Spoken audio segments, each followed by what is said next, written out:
இந்தியாவின் பீகார் மாநிலத்தில் கெஹ்லௌர் என்ற ஒரு சிறிய கிராமம் இருந்தது. இந்த கிராமம் இயற்கையால் அழகாக இருந்தாலும் ஒரு பெரிய மலை அந்த கிராமத்தையும் உலகத்தையும் பிரித்துக் கொண்டிருந்தது. மருத்துவமனை, பள்ளி, சந்தை எல்லாமே அந்த மலையின் அப்புறம். மலையை சுற்றி போக வேண்டியதால் மக்களின் வாழ்க்கை கடினமாக இருந்தது. ஒருநாள் மலைப்பாதையில் நடந்து சென்றபோது அவருடைய மனைவி தவறி விழுந்தார்.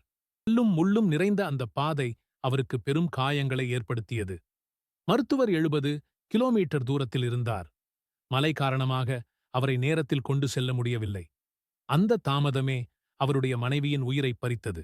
மரணம் டாஷ்ரத் மாஞ்சியின் மனதை முற்றிலும் உடைத்தது. அவர் தினமும் அதே மலையை பார்த்துக் கொண்டு அமைதியாக உட்கார்ந்தார்.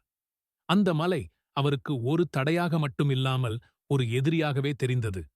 ஒரு நாள் ஒரு வயதான கிராமவாசி அவரிடம் சொன்னார், இந்த மலை எத்தனையோ உயிர்களை எடுத்திருக்கிறது. எங்கள் எதிர்காலத்தையே அது தடுத்து நிறுத்துகிறது. அந்த வார்த்தைகள் அவரின் மனதில் ஒரு தீப்பொறியை ஏற்றின. அன்றிரவே அவர் ஒரு முடிவு எடுத்தார். இந்த மலை இனி யாரையும் கொல்லக்கூடாது. காலை ஒரு சுத்தி, ஒரு உளி மட்டுமே எடுத்துக்கொண்டு அவர் மலையை வெட்ட ஆரம்பித்தார். மக்கள் சிரித்தார்கள். அந்த நாளிலிருந்து அவன் வாழ்க்கை ஒரே ஒரு வேலையாக மாறியது. காலை சூரியன் உதிக்கும் முன்பே அவன் எழுந்து ஒரு சுத்தி, ஒரு உளி மட்டுமே எடுத்துக்கொண்டு மலையை நோக்கி நடந்தான். முதலில் சிறிய கற்கள்தான் உடைந்தன. ஒரு கல், மறுநாள் இன்னொரு கல். கைகளில் புண்கள் வந்தன.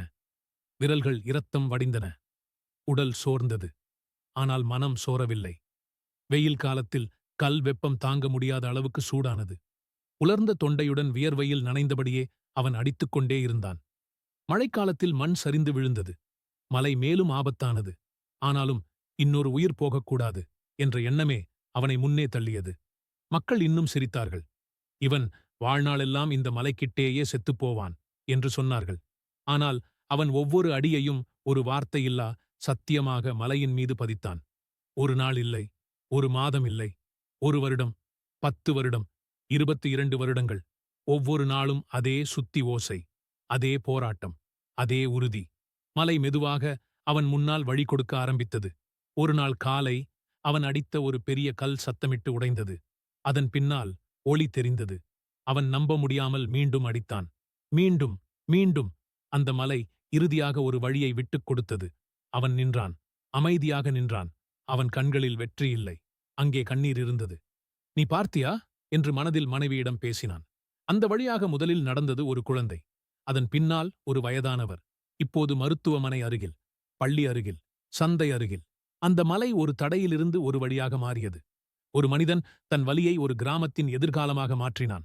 ஒரு மனிதன் உடைந்தாலும் அவன் உறுதி உடையவில்லை என்றால் மலைகளும் உடையும்.